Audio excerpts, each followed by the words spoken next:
Yes. Is it this difficult to define solubility? You are in final year now, so I hope you can define solubility.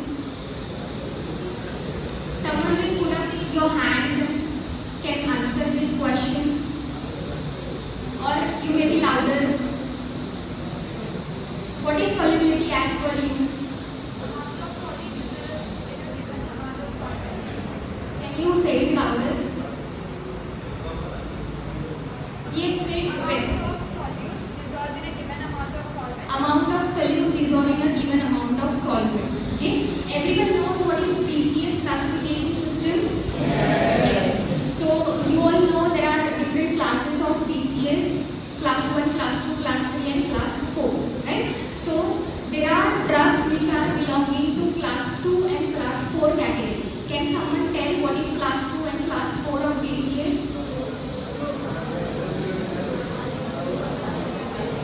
Class 2 is low solubility, high permeability, and class 4 is low solubility, low permeability. From both the case, both the categories, both the classes, we have understood that we are having a solubility issues, right? Class 2 is also having low solubility, class 4 is also having low solubility. Okay? So there are many drugs that are being discovered every time. Okay, so drug discovery process is very long, extensive, and also cost involved is very much high. Right? So what you can do for these poorly soluble drugs? Okay, so how you can enhance the solubility of these poorly soluble drugs? That is nothing but the topic we are going to take today. That is pharmaceutical co-crystals. It is one of the solubility enhancement technique. Okay, so another question for you all is, what are different solubility enhancement techniques are there? Can someone enlist? Complexation, very good. Then co-solvent, salt formation. Then anything else other than this? Okay, so have you studied all these solubility enhancement techniques in detail? Okay, so out of that, one of the technique is nothing but called as pharmaceutical co-crystals. Now we have to see superficially what are these pharmaceutical co-crystals and how you can enhance the solubility of poorly soluble drugs using this solubility enhancement technique. Okay, so we'll start with our presentation. The overview of the presentation. In this, we will first see the introduction to why there is a need for solubility enhancement and what are co-crystals. Then definition of that pharmaceutical co-crystals. Again, then history, when that first co-crystal was reported and how that area is evolving. Okay? And then objectives of co-crystals, crystal engineering, very very important. I hope you know something about crystal engineering. Okay, so we will see here what are crystal engineering. Okay? Then composition, screening of co-crystals, then we have methods of preparation, advantages, evaluation of co-crystals or evaluation methods, applications, regulatory considerations, marketed preparations of co-crystals, and conclusion, and lastly the references. Okay? Before that, one more question to you all. Can you tell me the difference between amorphous and crystalline solids? What are crystalline solids? Crystalline are regular pattern in a unit cell. And what about amorphous? Irregular, or you can say random or disoriented pattern. Right? Crystalline are having a sharp melting points. They are hard and brittle, whereas amorphous are soft and flexible. Okay? So before going to co-crystal, as we are forming crystal form of the drug, we should understand the crystal engineering behind that. Okay? So first we will start with our introduction part. So as you all know, in the last few years, many drugs have been discovered. Right? There are many drugs that have been discovered, and there are many drugs that are in development pipeline. Okay? So these drugs which are been discovered, basically who are belonging to category PCS class 2 and class 4, which are having solubility issues. Okay? These drugs have not been developed into any kind of formulations. Why? Because of the low aqueous solubility issues. Okay? The aqueous solubility of this kind of drugs is a major problem which is faced by the pharmaceutical researchers and formulators, okay, when they are formulating any dosage form, right? So it was said that around 60 to 70% of compounds are related to BCS class 2 and class 4. As you all correctly said, class 2 is low solubility, high permeability, and class 4 is low solubility, low permeability. Okay? And they had a solubility issue. Okay? So these poorly soluble drugs which are having the solubility issues, if they are not solubilized only, they will have limited absorption, right? And if they are having limited absorption, what it will not lead to? It will not lead to bioavailability. What is bioavailability? Rate and extent of drug absorption. Okay, so ultimately, if the drug is having limited absorption, hence it will show low bioavailability, which is not desirable when you are formulating any dosage form. Okay, or you are making any formulations. Okay, then poor solubility is the most common hindrance in drug development process. Okay, as you all know, drug development process is very long, extensive process involving high cost. Okay, and you can't take a risk that at this point, drug development process, your product goes to a failure or it does not lead to any desired parameters, right? So poor solubility is one of the most common hindrance that you will see in drug development process, and hence enhancement of solubility is a major challenge nowadays for pharmaceutical researchers and formulators. Okay, अभी ये drug का solubility ही कम है, low solubility है, तो what you will target? You will target at increasing the solubility of this low or low aqueous solubility drugs, right? So there are some enhancement techniques we already know, as you all said. Okay, we'll see some of the enhancement techniques or approaches to enhance the solubility. Okay. So as you all know, there are various methods or approaches that can be implemented to enhance the solubility of poorly soluble drugs. Okay. Out of that, there are salt formation, co-solvent, hydrotrophy, complexation, solid dispersion, then co-crystallization, micellar solubilization, prodrug. Okay, so out of this we have to see, and we will majorly focus on co-crystallization as a solubility enhancement technique. Okay. Now, each technique, whatever techniques we have seen now, all whatever we have enlisted, out of that, each technique has its own advantages and disadvantages, right? So, but co-crystal is unique other than those techniques, and why it is unique that we will see in our upcoming slides. Okay, so co-crystals can be used as an alternative approach based on crystal engineering to enhance specific physiochemical and biopharmaceutical properties of API. What are physiochemical properties of API? Can someone tell? Physiochemical properties of API? Or should I point out someone and they will stand because they are laughing, so they can stand and answer this question? Yes? Tell me, what are physiochemical properties of API? Different properties of API? pKa. Here, partition coefficient. Okay, so there are various physiochemical properties of drugs like solubility, stability, particle size, compatibility, hygroscopicity, taste and all, which are very important factors you need to consider while preparing or formulating any dosage form, right? So here what co-crystals are helping? Co-crystals are nothing but which are prepared, and approach is based on crystal engineering which increases or improve these physiochemical properties of drugs and biopharmaceutical properties of the drugs. Okay? I hope you know this solid forms. Okay, so there are two solid forms, amorphous and crystalline solid. Crystalline solids are those which are having regular repeating patterns in a crystal, that is or unit cell, whereas amorphous are those which are irregular, disoriented arrangements of particles in the pattern, right? So there are crystalline solids are composed of two components. First is called as single component system and second is called as multi-component system. Okay, single component system has polymorphs. What are polymorphs? Polymorphs are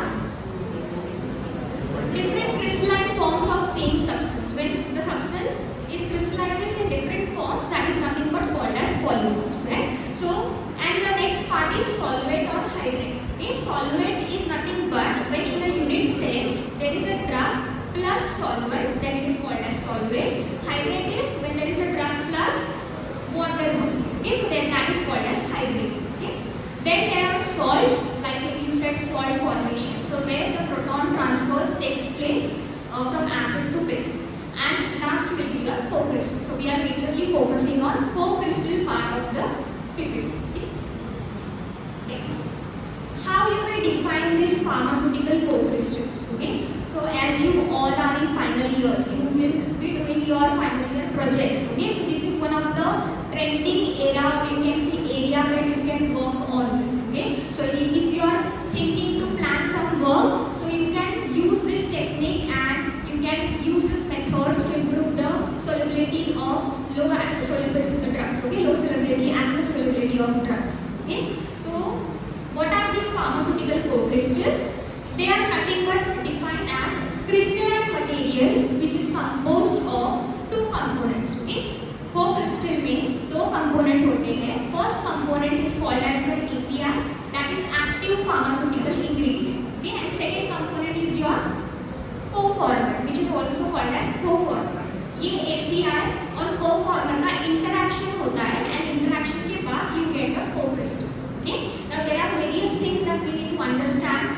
What is that interactions and all that we will see in crystal engineering. Okay, so there are one material is API, another one is co-former, which are in stoichiometric ratio. Stoichiometric ratio is nothing but exact ratio of both API and co-former, that is reactants to form a product. Okay, example of ratio is you can take 1:1, 1:2, 1:3. Okay, and then you can see whether you are able to obtain that co-crystals or not. You can reverse this ratio also, vice versa, like 3:1, 2:1, 1:1.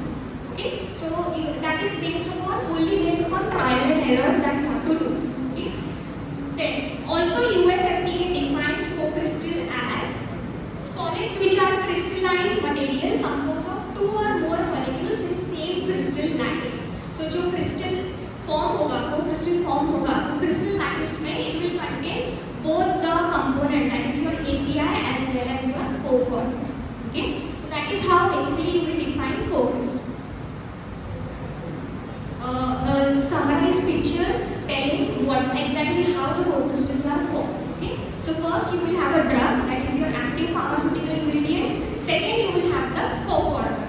When they interact with each other, then you will get a co-crystals, and it has n number of applications like solubility, enhances dissolution, stability. Also, it will lead to patentability. So if you form co-crystals, you can also patent them, and also it enhances the bioavailability. History of co-crystals. Okay, when the first co-crystal was reported, so it was in 1844. The chemist is Friedrich Wöhler, who is a German chemist.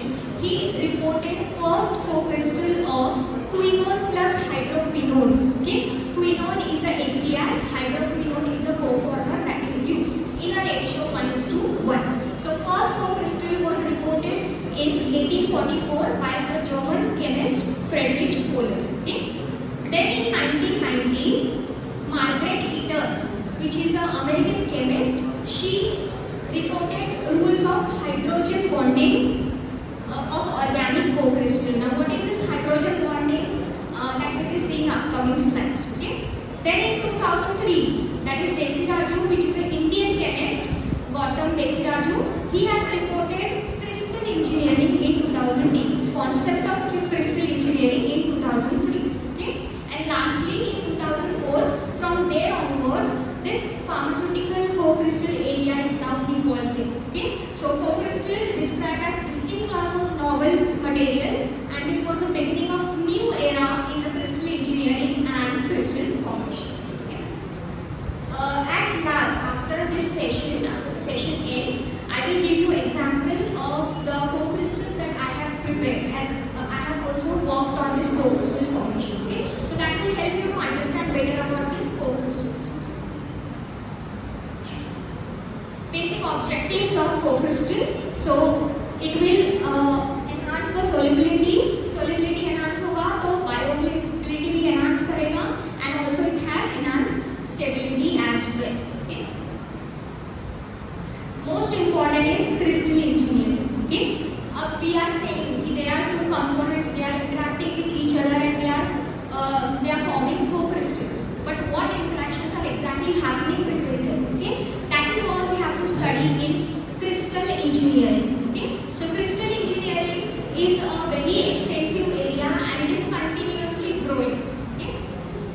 There are Cambridge Structural Database (CSD) which is called as. It is a computerized software which will tell you कि आपका API और co-former whether they are interacting properly or not, whether they are making that bonds or not that are essential to prepare the co-crystals. Okay. So CSD is nothing but a computerized software which is which are used to know whether there are interactions between API and co-former. Okay. Then it works on the principle of supramolecular synthons.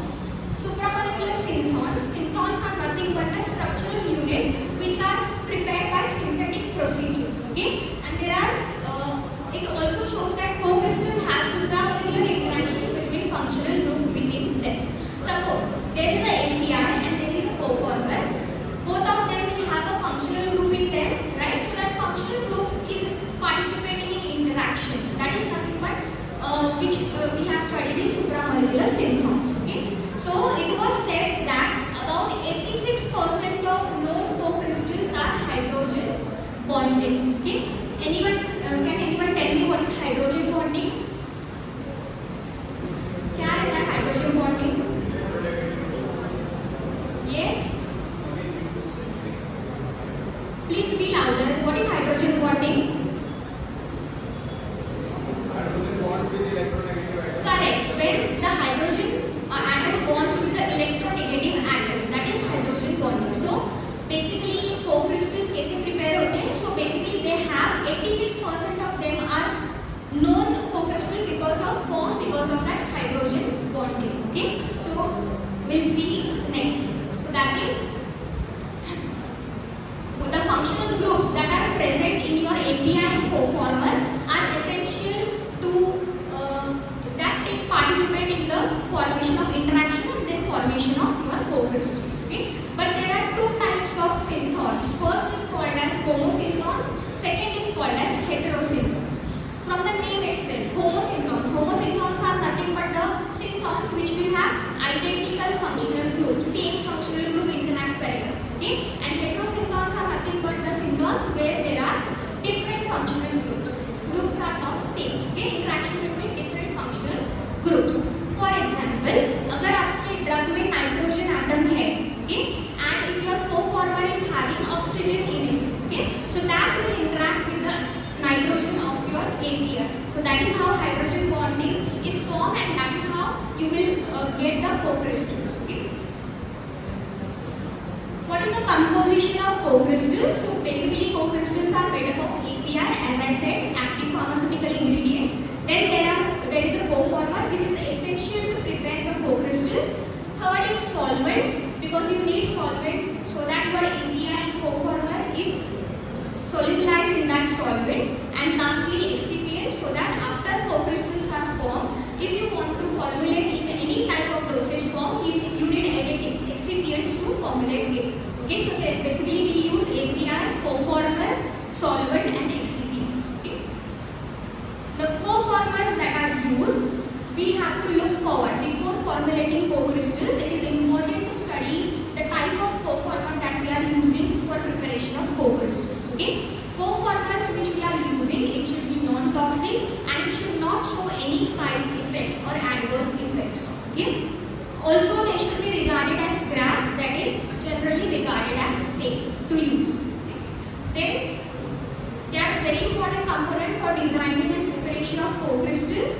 may participate in that intermolecular interactions which are happening to form that co-crystal. Okay?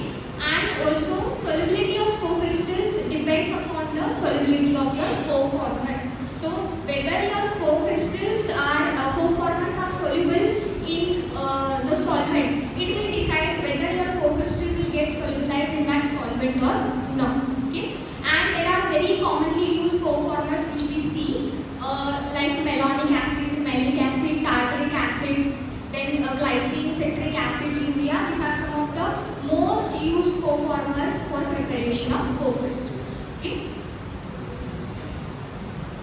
Next is excipients, which are essential for formulation development. So excipients are the other formulation additives usually added in oral dosage form. If you want to prepare any dosage form, basically oral dosage form, then excipients are essential like colorants, flavorants, sweeteners that are used. Okay?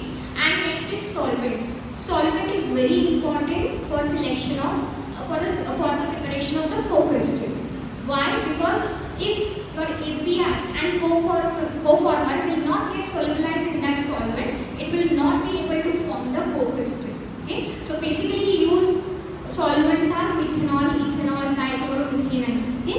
It also depends now which type of solvent you will use depending upon the nature of drug and co-former ka solubility. Okay? How you will screen the co-crystals? Screening of co-crystals. Okay? So before preparation of co-crystals, important parameters is that everything will come in crystal engineering. Okay? First is hydrogen bond propensity. Okay? As I said that there are interactions like hydrogen bonding is happening, and because of that there is a formation of co-crystals. Okay? So you have to look about whether आपके API or co-former में there are hydrogen bond donors and acceptors are there, so that we can participate in hydrogen bonding. Okay? Next is synthon approach that we have already talked about. Homosyntons and heterosyntons. Functional groups will be there. They will interact with each other and they will form an interaction, then form a co-crystal. Okay? Then we have pKa rule, very important. Okay? Before formulating co-crystals, you should understand the pKa of your API and co-former, very important. Okay? What you have to do, you have to understand what is the proton transfer between the acid and base. Basically, you have to calculate the delta pK. Okay? Delta pK is nothing but the pKa of base minus pKa of acid. And it was said that when the difference is greater than 2 or 3, when you will calculate this delta pK, that is pK of base minus pK of acid, when the difference of that is more than 2 or 3, greater than 2 or 3, it was said that it will form salt. Okay? And when the difference is less than 0 in a negative, okay, it should be less than 0, then it will form co-crystal. So basically what will be your target? Your delta pK should be less than 0 to form the stable co-crystals. Okay? Then we have the Hensen solubility parameter. Hensen solubility parameter is nothing but you have to measure the miscibility of your API and co-former. Whether your API and co-former is miscible and properly mixing in that particular solvent or not. That you have to check. And last is your CSD that we have already talked about, that is Cambridge Structural Database, which is a computerized approach or computerized software which will tell you whether there are interactions between API and co-former and which type of interactions are involved between those, whether the co-crystals are formed or not. Okay? Next we'll move on towards the method of preparation of co-crystals. So there are two categories how you will prepare this co-crystal. First is based upon solution based method and second is solid based method. Okay? Solution based methods are the methods in which you will use solvent. Okay? And solid based method are the methods in which solvents are not used. Okay? So solution based methods mean the most commonly employed technique to prepare this co-crystal is solvent evaporation technique. Okay? What you have to do in solvent evaporation, as the name suggests, okay? What you have to do, you have to take the API and a co-former in a stoichiometric ratio, as we have discussed earlier, 1:1, 1:2 or 1:3, and then you have to dissolve that in a suitable solvent in which the solubility of that API and co-former is reported. Okay?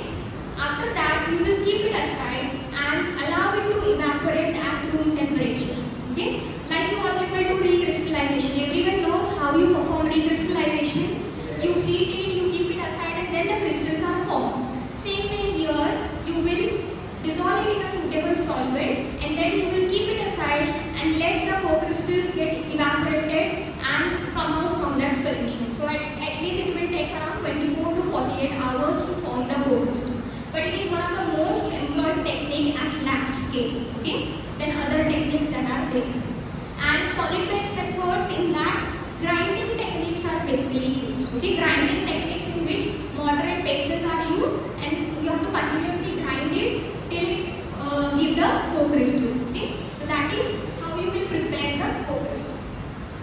What are different advantages of co-crystals? So basically we have seen that it will form a stable crystalline form, and also there are no need for other additives. Okay? You can use only API and a coformer to form the co-crystals. Okay? Other part is that other advantage is enhancement of solubility, which is desirable for us.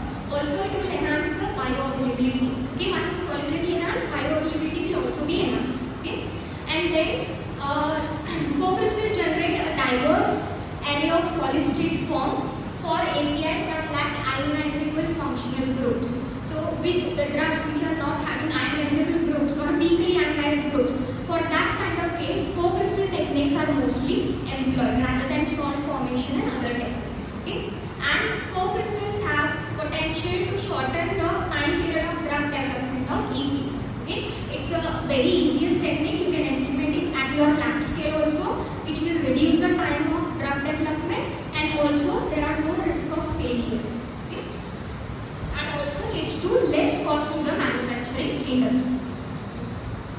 How you will evaluate the co-crystal? Once your co-crystals are prepared, how you will know that whether the co-crystals are formed or not? Okay? So first evaluation parameters is to check the melting point, solubility and drug content of your co-crystals. Okay? Melting point it will show you whether your formed co-crystals are having different melting point than your coformer and API. Okay? Same for solubility, it will show you how much solubility is enhanced for your co-crystals that are formed. Okay? Then analytical characterization, for that you can go for thermal analysis plus your FTIR and all. Okay? So FTIR you can see the spectra where it will show you have to take the spectra of three components: API, coformer and co-crystals that are formed. Okay? What you will do, you will compare the co-crystal spectra with API and coformer, and you should check whether new spectra, new things are developed in that spectra or not. Okay? Peaks are developed in that spectra or not.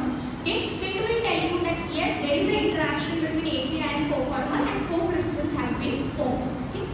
For DSC is differential scanning calorimetry, where DSC works on the principle of melting point only, where you have to see endothermic and exothermic reaction in that DSC. Okay? Thermal analysis. Okay? So where again you will do it for three components, and you will check the co-crystal for melting point whether it is matching or whether it is decreased or increased as compared to pure drug, API and coformer that you have used. Okay? If there is an exothermic reaction, it indicates that there is a co-crystal formation. I hope you all know what is exothermic and endothermic reactions. Okay? Last is PXRD, powder accelerated diffraction studies, in which you will see the diffraction peaks. If there are additional new diffraction peaks are observed in co-crystal thermogram, then you can say that co-crystals are formed. So these are supporting study and characterization that you need to perform to say that yes, co-crystals are formed. Okay? And lastly, you can perform in vitro dissolution of that co-crystals so that to check whether it has enhanced solubility and giving you desired bio. Okay? Applications of co-crystal. So it is important alternative way to improve the bioavailability of poorly soluble drugs, especially those which are neutral or having weakly ionizable groups. Okay? And also unique thing about co-crystal is you can formulate drug-drug co-crystal as well. We are till now talking about drug and coformer, but you can formulate drug-drug co-crystal as well. Two drugs in a same lattice. Okay? For example, co-crystallization of quercetin with antidiabetic agent, that is metformin or clozapine. So both both are drugs, you can formulate drug-drug co-crystal in the same lattice, okay, to improve the solubility of these drugs. And co-crystallization will alter and improve the melting point, scalability, stability, solubility, bioavailability and permeability, which is the main motto of the presentation. Okay. Regulatory considerations. Now, if you have prepared co-crystals, whether they are patentable, what are some regulatory considerations for the co-crystals that are prepared? Okay, so first regulatory consideration is you have to give the evidence that both the API and coformer are present in that unit lattice. Okay, which the co-crystals that are formed, it is nothing but a crystal lattice. You have to prove that yes, both API and your coformer are present in that crystal lattice. Okay. Second thing is they should have that ionizable functional group so that API and your coformer coexist in that co-crystal which interact non-active. Is there interactions happening? So this can be done by using Cambridge structural database and all. Okay, and last one is your assurance that the substantial dissociation of API from its co-crystal form occurs before reaching a pharmacological activity, site of pharmacological activity. So you have to tell whether your drug is dissociating from that lattice and whether it will show you the effect, pharmacological effect. For this you have to submit the data of in vitro dissolution and solubility. So these are some marketed preparations of co-crystals which are approved by FDA and they are there in the market now. Okay? So the first example is of Suglat, which is marketed by a Japanese company which is having ipragliflozin as a API and L-proline as a coformer in it. Okay? And it is indicated for diabetes, which is approved by FDA in 2014. Okay? Second example is of Entresto, which is marketed by Novartis. It is a product of Novartis, where the two drugs, now this is an example of drug-drug co-crystal, where the drug is sacubitril and valsartan sodium, which is used in heart failure, and it is also approved by FDA in 2015. Okay? There are many such drugs which are approved by FDA. The recent one is Siglantis, which is having tramadol hydrochloride and celecoxib used as an NSAID, and this is approved recently by FDA in 2021. Okay, so these are some marketed preparations of co-crystals that are there in market. So basically, what is the conclusion of today's session? That is why pharmaceutical co-crystals are important. So pharmaceutical co-crystals have high potential for API to enter the physicochemical and biopharmaceutical properties of the API. It is very essential that you should enhance the solubility of poorly soluble drugs. Okay? And the combination of this coformer, knowledge of crystal engineering is growing day by day. So it is a recent area where you people can work on, and it is the easiest method to formulate co-crystals at your lab scale. Okay? Industrial interest in pharmaceutical co-crystal is growing day by day due to enhanced pharmaceutical benefits they exhibit and decreased drug development time in co-crystal approach. Okay? So that is basically what is the conclusion. So I would like to share my work of co-crystal preparation with you all, as I have done my masters in pharmaceutical quality assurance. My guide was Dr. Norma Radalo, and we have worked on co-crystal formation. So these are the references. So we have worked on co-crystal formulation, where we have formed co-crystals of anti-migraine drug API, which is having low solubility, class 4 drug, low solubility, low permeability, and we have taken malonic acid as a co-former. Okay, so as you can see in the image, we have formed the co-crystals. You can see the crystalline image of that co-crystals that are formed. And whatever I have discussed till now, we have done all the studies for these co-crystals. Okay, our research article is also in process. So this is very trending and emerging area where you people can work on, because you are in final year and you have your B.Pharm projects as well. Okay. After preparing this co-crystal, you can formulate this co-crystal in a suitable dosage form. Any dosage form which you are preparing for. Okay. Any tablet, capsules, anything. So we have prepared oral dispersible tablets of these co-crystals. Okay. So what we have done, we have prepared co-crystals of anti-migraine drug with the proper coformer. Then we have incorporated that co-crystals in this tablet, and we have prepared ODTs, orodisposable tablets, because migraine is a condition where you need rapid onset of action. Okay, so ODTs are those which are dissolving in a mouth within a minute.